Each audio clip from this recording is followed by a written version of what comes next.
Hi, welcome to One on the Page. I'm Scott. This is 5 Year Battle, PG Wodehouse, years 1937 through 1941.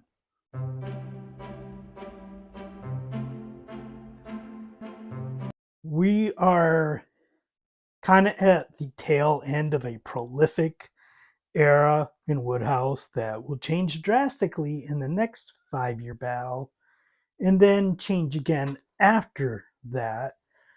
But in this video, we'll be talking about Wodehouse's first Jeeves and Wooster novel, as well as a couple collections and our introduction to Uncle Fred, and the first Wodehouse novel that I read. So let's go ahead and get started. The first book is Summer Moonshine, published in 1938. It could be mistaken for the more well-known Summer Lightning, which is a Blandings Castle book, which we talked about in the last 5 year battle. Summer Moonshine is not a novel that's with any series, not Blandings Castle or Jeeves or Wooster, any of those. It's a standalone novel. Probably might be bought a few times because people think it is a Blandings Castle book. It is not. It's one of the ones that I basically refer to as a comedy of errors books, where things just keep happening and happening and till something just kind of explodes at the end. This is basically has to do with a hotel or a lodge that is owned by a lord who, even though he's a lord, he's very, very poor. He's trying to sell it. There are various romances happening around there. There's a princess. There's process servers. There's just it's typical Wodehouse confusion that generally he does very well. He does it fine here, not bad, not great, decent. I do have to say that I read this probably a year ago, maybe. I haven't looked it up exactly, and I did have to look up the information on it to refresh my mind because some of the books that I read, including like several of the ones that we talk about later in this video, immediately remember them. This was one of those ones where I went, "Oh, Summer Moonshine, Summer Lightning. No, we did that last night.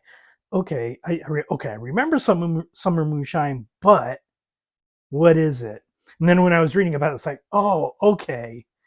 Uh, some of the characters are really funny. The romances don't really do particularly much for me in this one. Of course, I'm going to rank it number one for right now. This is not going to last. But for the moment, Summer Moonshine is numero uno. Published in 1937, published in 1937 is Lord Emsworth and Others. It's a short story collection, uh, obviously by the title Lord Emsworth of Blandings Castle. There is a Blandings Castle book in here. There are also golf stories, euchre stories, drones club stories. Uh, I like the euchre stories in here, which is not common for me.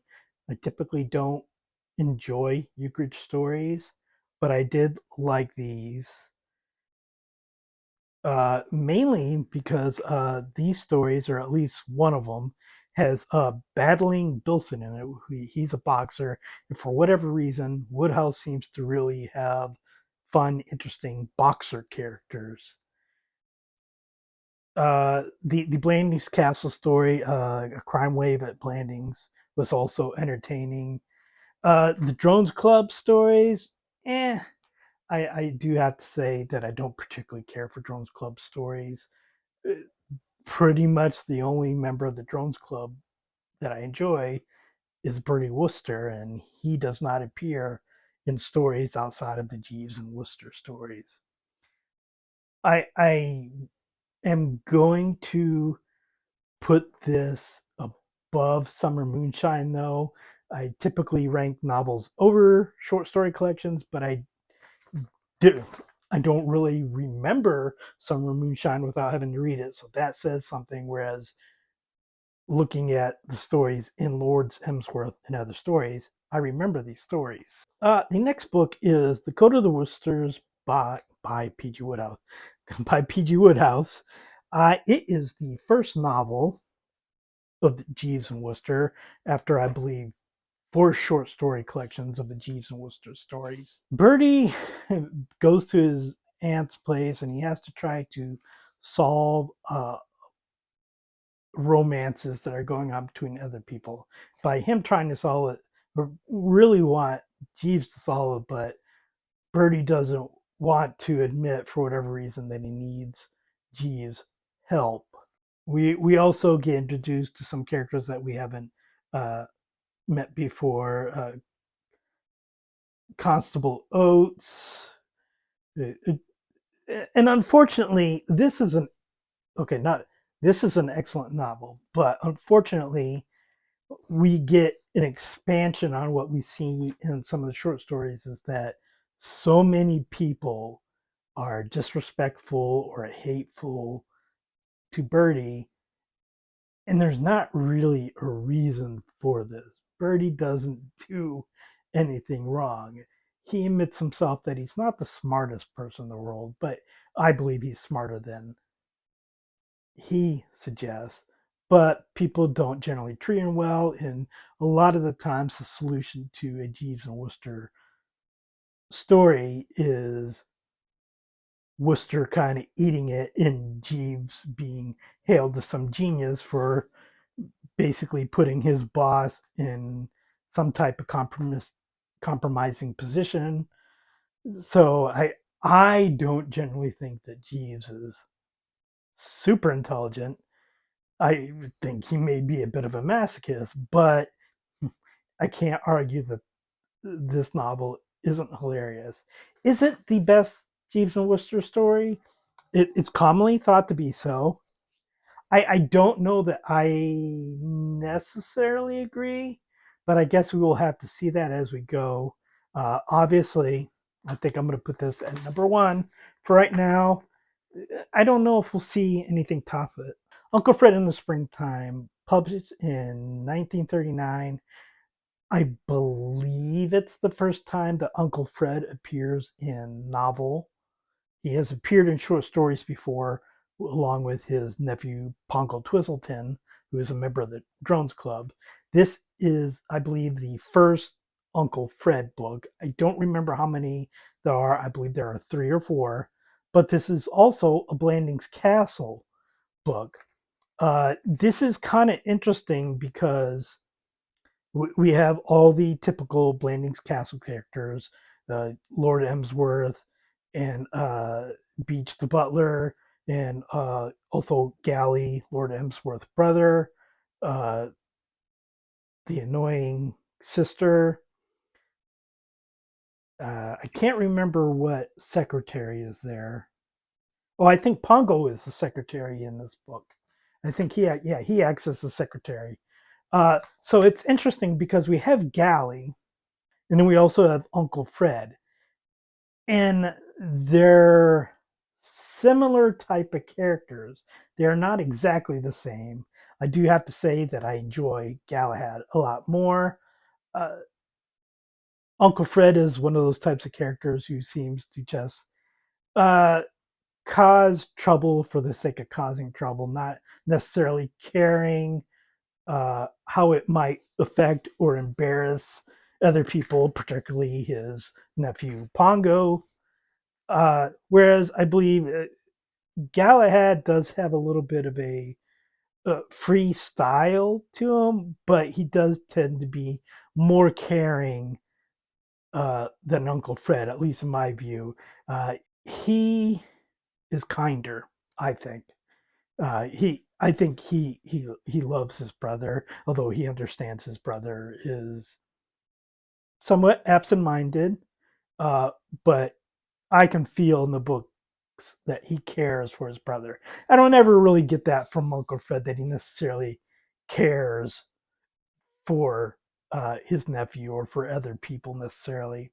Oh, we do have an appearance of the efficient Baxter in here also. Baxter appearing in novels is always good, as is the appearance of the Empress of Blandings, which is Lord Emsworth's prize pig.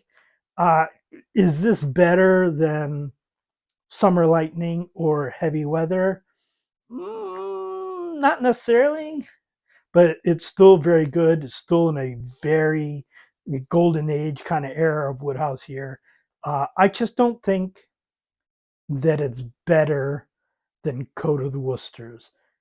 I don't like Uncle Fred. Uncle Fred almost kind of falls into that Euchridge uh, area for me, and I don't enjoy Euchridge. So, but it is going to be number two after Coat of the Woosters. Next is another collection published in 1940. It is Eggs, Beans, and Crumpets. There are Drones Club stories, Mr. Molyneux stories, Euchridge. Bingo Little, a member of the Drones Club, who has also appeared as Birdie's friend in several stories, appears in four of these stories. That's a demerit here. There's like I just mentioned Uncle Fred and Euchridge. I probably dislike Bingo Little more than those two characters. There are also three Euchridge stories in here. Uh, they're fine. This is not particularly a great collection, so I think it's going to be at the bottom for me, quite honestly. In the last book, I don't have a single book, but it is the only novel in the most of PG Wodehouse. It is called Quick Service. It is the first completed book that I read of Wodehouse. I did try some Jeeves and Wooster books like many years ago, but for whatever reason, I didn't really get into them. So when I first started going like, okay, I'm going to read PG Wodehouse, this is the first book that I read. I actually listened to this one on audiobook. A Joss Weatherby, who is basically an artist at a ham company, uh, gets fired. He's attracted to Sally, who is engaged to uh, Hugo, I believe, and she wants to talk to James Duff to try to get him to give money to Hugo. Is it Hugo? Okay, well, I think it's Hugo, but I could be wrong. Uh, he's engaged to Sally, and so, but Joss falls in love with Sally right away. Uh, Duff used to be engaged to Miss Challenger, and Joss is drawing a painting of her that Duff wants to put on advertisement for his ham. So, and also there's a butler there who is engaged to the girl who works at the pub, and there's just a lot of like comings and goings and different people interacting with different people, and it's the comedy of error type of thing. This is the first one I read. I loved it. I have read it again since then for the podcast I do with my daughter Robyn. I enjoyed it then too. I don't think it is as good as Coat of the Woosters, but I am going to put it ahead of Uncle Fred in Springtime because it does not have Uncle Fred. Just an excellent, excellent book. Pretty much the only way I know to get it, uh, except on audiobook, you can find on Audible. I think uh, on Audible Plus for free, uh, but the only way to get it in either Kindle or print form, I believe, is in this. I could be wrong. Obviously, there'll be used copies around for sale, but like mass market sales, I think that's the only way that you can purchase it. We have 6 books this time around. Coming in at number 6 is Eggs, Beans, and Crumpets. Coming in at number 5 is Summer Moonshine. Coming in at number 4, coming in at number 4 is Lord Emsworth and Other Stories. Coming in at number 3 is Uncle Fred in the Springtime. Coming in at number 2 is Quick Service, and coming in at number 1 is Code of the Woosters. That is it for the years 1937 through 1941. Next 5-year period is going to be an interesting one. Can't wait to get to that one. So please like and subscribe, leave a comment, and I will talk to you next time.